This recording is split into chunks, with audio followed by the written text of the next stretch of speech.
अस्सलाम वालेकुम viewers, point of order TV के साथ मैं हूं शाकिर सोलंकी। व्यूअर्स, आज बहुत एक बड़ी डेवलपमेंट सामने आई है पब्लिक अकाउंट्स कमेटी के अंदर नेब के इख्तियारात के हवाले से। मैंने अपने SNN पाक चैनल पे वीलॉग भी किया था कि नेब के पर काटने की फिर से तैयारी शुरू हो गई है। शौकत तरीन जो मुशीर ख़जाना हैं, उन्होंने कहा है कि भाई बिज़नेस कम्युनिटी परेशान है तो नेब के कवानीन में तरमीम होनी चाहिए। अपोजिशन तो पहले ही राज़ी थी। आज पब्लिक अकाउंट्स कमेटी में इस मामले पर बड़ी बहस हुई है। उसमें यह था कि ख्वाजा आसिफ, बाकी कुछ लोग थे, रहनुमा थे। इसमें यह कहा गया कि जो ऑडिटर जनरल ऑफ पाकिस्तान की जानिब से मुख्तलिफ वजारतों की जो इरेगुलेटरीज होती हैं, इरेगुलेटरीज मतलब करप्शन, हाँ, जो जो घपले होते हैं वो पब्लिक अकाउंट्स कमेटी में आते हैं, फिर वो सेटल किए जाते हैं। PSC ने कहा कि हम इन वजारतों के घपले जो हैं, केसेस जो हैं, वो भेजते हैं नेब और FIA को। जिस पर ख्वाजा आसिफ ने और कुछ मेंबरान ने इस पर बात की है कि FIA और नेब को केसेस नहीं भेजने चाहिए। ये बहुत बड़ी ख़बर है कि अगर सियासतदान इस पे एग्री हो जाते हैं कि नेब को और FIA को केसेस ही न भेजे जाएं, क्योंकि ख़दशात उनको ये हैं कि वो उन केसेस को इस्तेमाल कर रहे होते हैं सियासतदानों के ख़िलाफ़। सिद्दीक साजिद साहब हमारे साथ मौजूद हैं, ये पब्लिक अकाउंट्स कमेटी के इजलास में मौजूद थे। क्या कुछ हुआ पब्लिक अकाउंट्स कमेटी में नेब के मामले पर, नेब के इख्तियारात के मामले पर, इस पर इनके साथ बात करेंगे। लेकिन उससे पहले मैं उन दोस्तों से दरख्वास्त ज़रूर करूँगा जिन दोस्तों ने हमारा ये channel point of order TV, ये नया चैनल हमने शुरू किया है, बहुत सारे दोस्तों ने अभी विज़िट नहीं किया होगा, इसको ज़रूर विज़िट भी करें और इसको सब्सक्राइब भी करें। सिद्दीक साहब, वेलकम टू शो। सर शुक्रिया। सिद्दीक साहब, क्या क्या कोई प्रॉपरली कोई डिस्कशन हुई है या ऐसे ही बस तजवीज़ दे दी ख्वाजा आसिफ ने और बात ख़त्म? नहीं, ये बाकायदा प्रॉपर डिस्कशन हुई है। और आपको पता कौन है कौन कि थे डिस्कशन में? ये याद सादक है, राना तनवीर खुद है, नूर आलम है, इसके बाद PSC के चेयरमैन राना तनवीर है, और उसके बाद ख्वाजा आसिफ है और मेम्बरान हैं। हाँ। वो एक चीज़ जो खुल के सामने आई है ना आज, वो ये है कि आपको पता है कि जो गुज़श्ता दिनों एक इंटरव्यू दिया शौकत तरीन ने दिया है। उसके बाद हुकूमत और नैब तो सामने आए हुए हैं। अब सियासी जमातें जितनी भी हैं वो सारी नैब के ख़िलाफ़ एका कर रही हैं। ये मामला चूँकि PSC के इजलास को देखा मैंने, तो वहाँ पे उस वक्त आया जब वजारत रेलवे से मुतल्लिक जो गुज़श्ता इजलास हुआ था, उस इजलास के जो मिनट्स थे, हाँ। वो उनकी मंजूरी दी जानी थी। उन मिनट्स में एक रेलवे का जो केस है वो नैब को भेजने की बात हो रही थी। तो उस मौका पर फिर ख्वाजा आसिफ ने ये बात कही। उन्होंने कहा कि जनाब चेयरमैन, ये कब तक होता रहेगा? ये पार्लियामेंट बालादस्त है, ये वजारतें, ये डिवीज़न इदारे, एडिटर जनरल जो है, इनकी रिपोर्ट्स, करप्शन की रिपोर्ट, बेकायदगियाँ, जो कपलों की आपने बात को हमारे पास लेकर आते हैं। लेकिन जब ये हमारे पास लेकर आते हैं तो हम क्या करते हैं? हम इनका हिसाब किताब यहाँ पे बैठ के तो करते हैं, लेकिन जहाँ पे हमें थोड़ी बहुत करप्शन नज़र आती है, हम अपने हाथ काट के दे देते हैं जी, इसको नैब देखे, इसको FIA देखे। आप पहले, सबसे पहले तो इनसे ये पूछे ना कि अगर किसी सियासतदान का केस होता है तो ये दिनों में इन्वेस्टिगेशन मुकम्मल कर लेते हैं, मुझ जैसे लोगों को पकड़ भी लेते हैं, अंदर जेलों में डाल देते हैं, रखते हैं। और ये जो केस PSC ने इनको भिजवाए हुए हैं गुज़श्ता 3 सालों में, चलो पिछले की बात आप ना करें, जो गुज़श्ता 3 सालों में नैब और FIA को केस PSC ने भिजवाए हैं, उनका मुस्तकबिल क्या है? याद सादक ने भी उनकी हमायत की और इमरान ने भी कहा। उन्होंने कहा जी बिल्कुल ये बात इनसे पूछी जानी चाहिए। PTI के लोगों ने कहा, PTI के लोगों ने भी कहा, वो इमरान बैठे हुए थे, इब्राहिम जतोई हैं और जो दोस्त हैं वो, उन्होंने भी ये चीज़ कही। कौन से हैं? ये MNA इब्राहिम, वो जनूबी पंजाब से हैं। मुझे अच्छा, जनूबी इब्राहिम जतोई एक सिंध से भी थे, लेकिन वो तो MNA नहीं नहीं है नहीं, वो इब्राहिम उनके नाम पे आता है, जतोई। अच्छा, बस ठीक है, ठीक है, जतोई नहीं होगा, कोई और होगा। हाँ हाँ, वो वहाँ पे थे, तो उन्होंने भी ये बात कही। और साथ ही साथ फिर जो चीज़ें यहाँ पे आई है ना साईं, वो एक चीज़ ये भी है कि इन्होंने एक आप साईं पंजाबी वाला, सिंधी वाला? नहीं, जो मर्जी समझे साईं। अच्छा। हाँ। वो ये भी है, चूँकि बड़ा सीरियस मामला था और उस वक्त बड़ी पिन ड्रॉप साइलेंस थी इन इशूज़ के ऊपर, जिसके ऊपर राना तनवीर ने भी इत्तफाक किया कि अब इन्होंने ये कहा इस सारी गुफ्तगू के बाद कि भाई अगर कोई वजारत है उसके अंदर करप्शन है उसकी रिपोर्ट एडिटर जनरल हमारे सामने लाता है। हम अकाउंटेंट जनरल को भी बुलाते हैं, एडिटर जनरल को भी बुलाते हैं, अकाउंट्स भी देखते हैं, ऑडिट पैरास भी देखते हैं। तो हम बजाय इसके कि केस नैब FIA को भेजें और ये उन्हीं केसेस को बुनियाद बनाकर हमारे जो सियासतदान हैं उन्हीं के ऊपर उंगलियां उठाना शुरू कर दें या ब्यूरोक्रेट्स को रगड़ा देना शुरू कर दें, तो हम ये जो सरकारी अफसरान जिन पे इल्ज़ाम है उनको क्यों ना हम उनके साथ मिल बैठ के ये बात करें, उनके साथ मामला तय करें कि भाई ये आपका करप्ट अफसर है, इसके खिलाफ आप कार्रवाई करें। हाँ। या इसको निकालें, बजाय इसके कि हम जो हमारा इख्तियार है, पार्लियामेंट का इख्तियार है और हमारा ये इख्तियार है अपनी पगड़ी को दूसरे के हाथ में दें, अपनी गर्दन दूसरे के हाथ में हम दे रहे हैं, ऐसा हमें नहीं करना चाहिए। चूँकि ख्वाजा आसिफ नए नए जेल काट कर आए हैं नैब के मुकदमे में और उनको मालूम हो चुका है कि ये जेल काटना चाहे वो 1 दिन की हो या 1 महीने की, 1 साल की, कितना मुश्किल होता है। तो उसके बाद उन्होंने अपने तजुर्बात बयान किए। अब कमेटी ने उन्होंने कहा क्योंकि आस्ता आस्ता चीज़ें अब खुलना शुरू हो गई हैं, अक्टूबर में चले जाना है इस चेयरमैन नैब ने, इसकी मुद्दत पूरी हो जानी जस्टिस द्विवेदी इकबाल के, नया चेयरमैन आना है। हाँ। लेकिन उससे पहले पहले ये शायद इस किस्म का माहौल बनाना चाह रहे हैं कि नैब को रगड़ा दिया जाए और इसके जो कवानीन है उसमें तरमीम हो जाए नया चेयरमैन आने से पहले। हालांकि नया चेयरमैन आपको पता है कि अपोजिशन और हुकूमत के ताउन से मशावरत से ही आएगा। वज़ीर आज़म और वज़ीर आज़म तो अपोजिशन लीडर की मशावरत, वज़ीर आज़म अपोजिशन लीडर से बात करता नहीं है तो फिर कैसे ये चेयरमैन खतों किताबत तो हो जाती है ना। वो तो पिछली मरतबा भी यही काम हुआ था। हाँ, लेकिन बड़ी मुश्किल से हुआ था। वो 45 दिन की बजाय इन्होंने पता नहीं कितना अर्सा लिया था। अब आ जाएं क्योंकि ये रिलेटेड स्टोरीज हैं। हाँ। तो उन्होंने फिर मेम्बरान ने ये भी बात कही, क्योंकि ज़ाहिर है ये 29-30 रुकनी कमेटी है, मुशाहिद हुसैन, सैयद, जो क्या नाम है, शहरी रहमान और बहुत से दोस्त, उन सब ने ये बोला और ये बड़ी खबर उन्होंने कहा ये दी। उन्होंने कहा कि पहले तो इनसे ये पूछें, ये जो दावा करते हैं नैब वाले कि हमने 467 अरब रुपए वसूल कर लिए, रिकवर कर लिए, ये पूछे ये किससे किए हैं। हाँ। इनमें से सियासतदानों से कितने किए हैं, ब्यूरोक्रेट से कितने किए हैं, बाकी लोगों से कितने किए हैं, ये पूरा हमें एक चार्ट बना कर दें ना। हाँ। ये हवाई फायरिंग क्यों करते हैं, हवाई फायरिंग, नेब तो हवाई फायरिंग कर रहा है। हाँ, कि हवाई फायरिंग क्यों करते हैं कि इतने वसूल कर लिए, इतने वसूल, भाई इसका हमें एक चाहिए। और वसूली ये भी सही कंपैरिजन एक और भी करना चाहिए, वसूली इतनी नहीं की नेब ने जितना नेब ने मुकदमात पे खर्चा किया है, तनख्वाहों पे खर्चा किया है, जितना नेब का बजट नेब पे जाता है उतनी रिकवरी नहीं की। ये आपकी बात ठीक है। और उसके ऊपर उन्होंने ये भी बोला कि ये भी बताया कि किस किस मद में पैसे वसूल किए। हाँ। कि कहाँ से पैसे वसूल किए।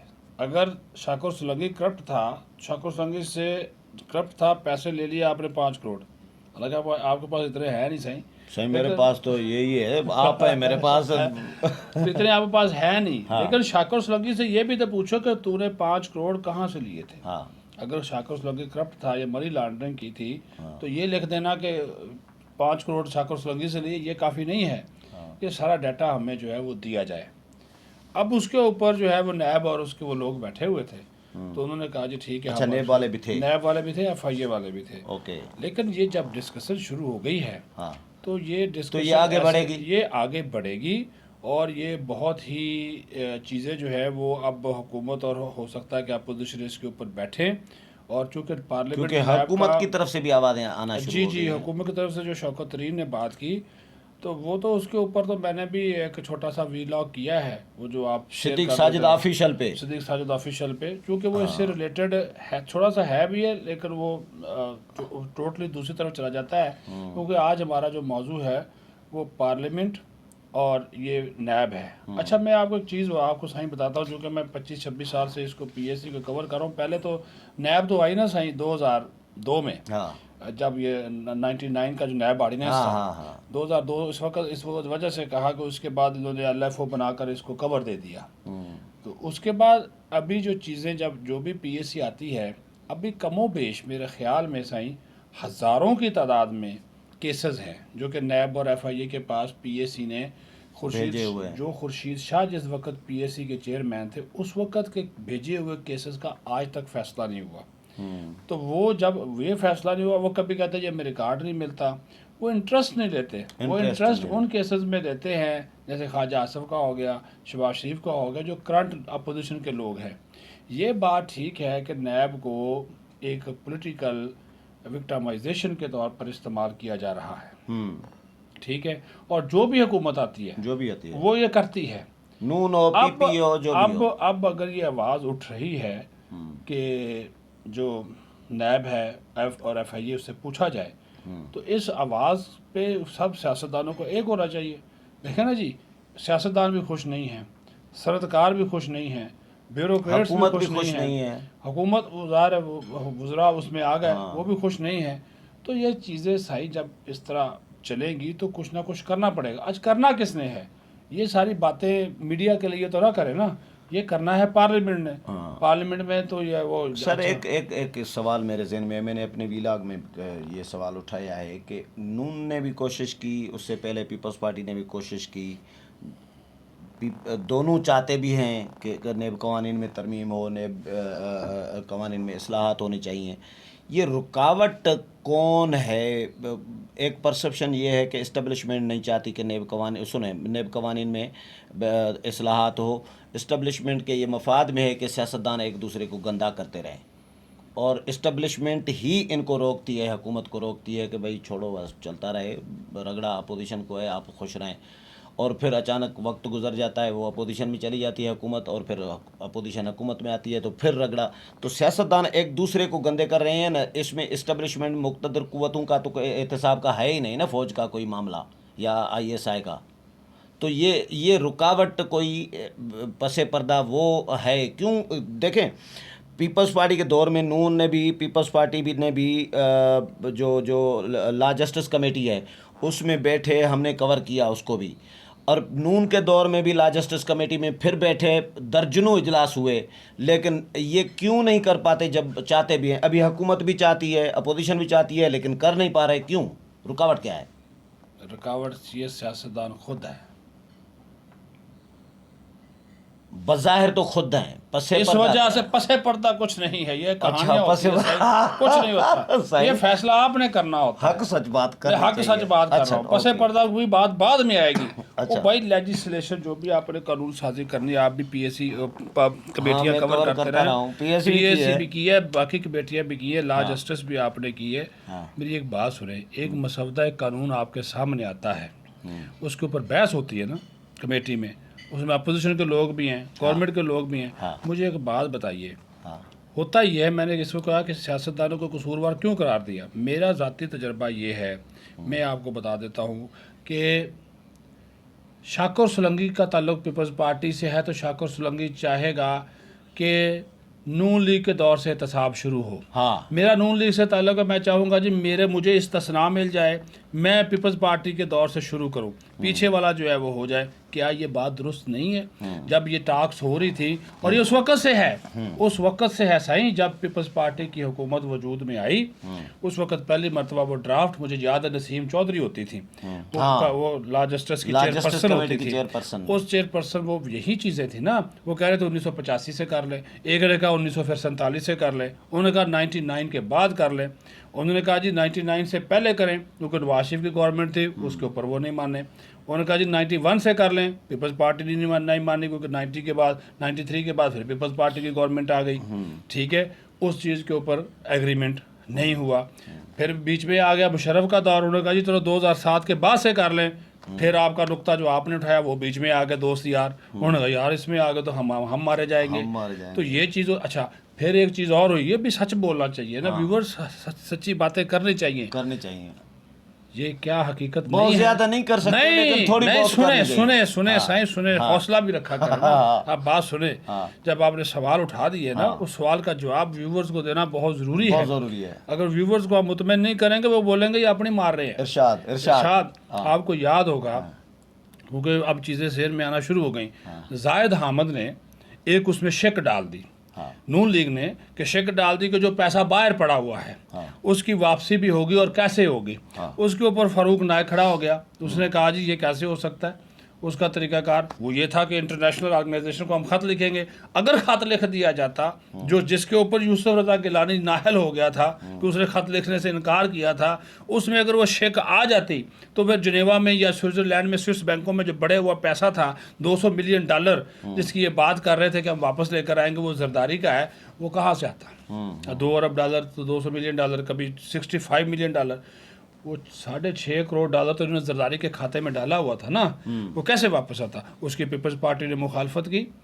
अच्छा, फिर वो मसवदा चला गया, उन्होंने अच्छा जी कमेटी से पास हो गया, कौमी असम्बली में आ गया, कौमी असम्बली में फिर शोर मच गया, वो फिर तरामीम आ गई, फिर वापस गया कमेटी में, फिर कमेटी से होकर फिर कौमी असम्बली में आया, फिर उसके ऊपर तरामीम नहीं हुई, ख़त्म हो गई उनकी असम्बली में आया था 5 साल ख़त्म हो गई। 5 साल फिर नून लीग आई, फिर नया ड्राफ्ट बनाया, आज भी वो ड्राफ्ट मौजूद है फारूक नाइक के पास। हाँ, वो पूरे 4-5 साल वो जायद अहमद लेकर फिरते रहे नून लीग के दौर में, यही चीज़ें उन्होंने कहा जी चले कर ले। अच्छा, उसमें फिर पीटीआई भी शामिल हो गई थी, यही जो सदर बैठे हैं आज आरिफ अलवी उस कमेटी का हिस्सा थे, शीरी मज़ारी उसका हिस्सा थी, ये नहीं चाहते। अच्छा, उसमें फिर वही बात आ गई कि कहाँ से करें, अब पीपल्स पार्टी का दौर खत्म हो गया, नून लीग का हो गया, तो इनमें रुकावट कहाँ से करें, कहाँ से करें? और बाहर बढ़ा हुआ पैसा जो है उसके लिए हम इंटरनेशनल ऑर्गेनाइजेशन को खत लिखें, उसके ऊपर वो क्यों कहना चाहेंगे? क्योंकि कुछ तो दाल में काला है ना, जिसके ऊपर नैब इंक्वायरी करता है। नैब और एफआईए क्यों कूदते हैं? इसी वजह से कूदते हैं कि ये काणे होते हैं हमारे सियासतदान, कुछ ना कुछ तो 2 नंबरी की होती है ना। एफआईए भी फ्रॉड ही है। वो फ्रॉड इस वजह से है, वो फ्रॉड इस वजह से है कि उनके हाथ लग गया एक इख्तियार, वो इख्तियार का कर रहे हैं आजकल, नैब से एफआईए से ज़्यादा नैब वाले कर रहे हैं, नाजायज़ इस्तेमाल करते हैं। ठीक है, वो अपना भी माली फ़ायदा सोचते हैं।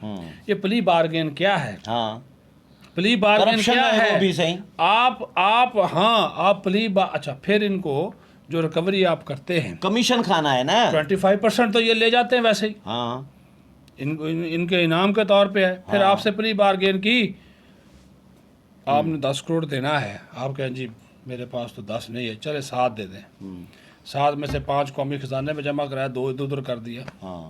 हाँ, ऐसा ही। वही तो पूछ रहे हैं ना कि बताएं प्री बार्गेन से कितने लिए हैं। ये तो बड़े देर बाद इनको क्या एहतसाब भी कोई नहीं करने वाला, वो नहीं होने देते। तो मैं क्या कह रहा हूँ, नहीं, वो जो कानून और बात है, कानून में तब्दीली, वो इख्तियार इनका है। एहतसाब होना इस वक्त जो मौजूदा एहतसाब है वो इस वजह से नहीं हो रहा कि कोई ना कोई तय्यबा गुल उन्होंने पकड़ के रखी हुई है, जिसके साथ चेयरमैन साहब ने बदअखलाकी की, जफ्फियाँ शप्पियाँ डाली, चुमियाँ शुमियाँ, सर से लेकर पाँव तक चूमा, पप्पियाँ तो जप्पियाँ, ठीक है, वो वीडियो आज तक रखी हुई है। तो वो चेयरमैन बेचारा कैसे काम करेगा? ये कुमन के एरिया होती हैं सही, ये घेरू वाला काम होता है। तो वो वही केस सुनेगा ना जो उधर से उनको आएगा, वरना क्या ये बीआरटी, ये बिलियन ट्री जिसके ऊपर अपोजिशन भी रोना रोती है, ये केस क्यों नहीं लगते? बोले ना, अपोजिशन के केस क्यों लगते हैं? अच्छा, ये हर दौर में होता है। पीपल्स सैफुर रहमान ने क्या कुछ नहीं किया जरदारी के साथ, आपको याद है ना? जुबान काटने, गला काटने की कोशिश की गई, क्या कुछ नहीं किया। वो शर्मिला फारूकी बैठी है, उसके साथ क्या बदतहजीबी नहीं की, वो देखे ना, उसको बुलाकर किस तरह हरासा किया गया। कहाँ है वो सैफुर रहमान? बाहर बैठा हुआ, कोई पूछने वाला है? बिलावल साहब सैफुर रहमान के फार्म हाउस पे मरीम नवाज से मुलाकातें कर रहे हैं। हाँ जी। तो बताइए, ये सारी चीज़ें जो है ना, कहने का मतलब ये है, सुने, ये सियासत वो तो चाहेंगे नहीं, वो तो नहीं चाहेंगे, वो नहीं चाहते, लेकिन ये सियासतदान भी नहीं चाहते कि ये नैब ख़त्म हो। वो हर कोई चाहता है कि नैब मेरी मर्जी की हो, एहतसाब वही है जो मेरी मर्जी का हो। अभी जो ये जो आइडिया इन्होंने दिया है पीएसी में, तो ये इसका कोई आपको नजर आ रहा है कि कुछ बेहतरी, मतलब इस पे डेवलपमेंट प्रोग्रेस हो सकती है? ये बैठे बात करें, वजारतों से करें बात, और ब्यूरोक्रेसी चाहेगी, ब्यूरोक्रेसी तो खुद नाराज है। कल ब्यूरोक्रेसी का इजलास हो रहा है नैब के इशू पे, इसी मसले पे इजलास परेशान है, बिजनेस कम्युनिटी परेशान है। ब्यूरोक्रेसी तो खुश होगी कि हमारा कोई केस नैब और एफआईए के पास ना जाए, वो तो खुश होंगे। अगर सियासतदान ब्यूरोक्रेसी के साथ मिल जाएं और ये नैब का कानून उसमें तरमीम करके ले आए पार्लियामेंट में, सही। लेकिन वो प्रॉब्लम ये है ना कि जब भी ये लाने की कोशिश करते वो कहते हैं एनआरओ मांगता है, तो उससे ये अपोजिशन तब जाती है। ये चीज़ें हैं सही, लेकिन ये मैं कह रहा हूँ, अगर आप अपने हाथ वाकई काट के ना देते दूसरे इदारों को, तो पनामा भी कोई केस ना होता, नवाज शरीफ आज भी शायद वज़ीर आज़म होता। वो क्या नाम है इनका, एतजाज़ एहसन की वो बात याद करो, आपको याद होगा, उसने सबसे पहले कहा था, उसने कहा था नवाज शरीफ को, उस वक्त कहा था कि नवाज शरीफ साहब, ये पनामा का जो केस है ये पार्लियामेंट में ले जाओ, पार्लिमानी कमेटी बनाओ, वो इसकी इन्वेस्टिगेशन करे। आप अपने हाथ मत काटो, अपनी गर्दन क्यों अदलिया के को गंदे दे रहे हो, क्यों ये क्यों जॉइंट इन्वेस्टिगेशन टीम बना रहे हो। नहीं बात मानी उन्होंने नवाज शरीफ ने। फिर बाद में जाकर उसी पार्लियामेंट में कहने लगे ना ये थे वो ज़राए नहीं माने। क्या किया, अदालत ने उड़ा के रख दिया।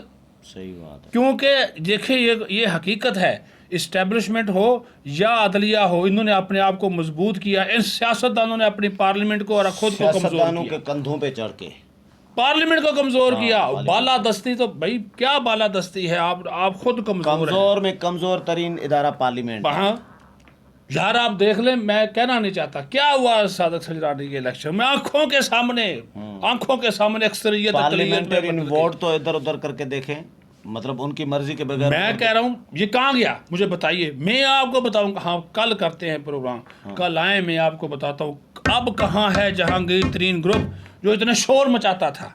चले अभी ये क्या सौदेबाजी हुई। हाँ इस प्रोग्राम को कल प्रोग्राम करेंगे जहांगीर तरीन पे इंशाल्लाह, कि जहांगीर बताऊंगा तो कहाँ चला गया, क्यों खामोशी है। हाँ जी चले, बहुत शुक्रिया सिद्दीक साहब। और रिंग रोड पे भी आपको बताऊंगा क्या व्यूवर्स, ये भी मैं आपसे वादा करता हूँ इसी पॉइंट ऑफ ऑर्डर टीवी पे बताऊंगा ये रिंग रोड पे क्या हो रहा है, किसको बचाया जा रहा है, किसको छुपाया जा रहा है, किसको आगे लाया जा रहा है, और उस कमिश्नर को क्यों पकड़ा गया है।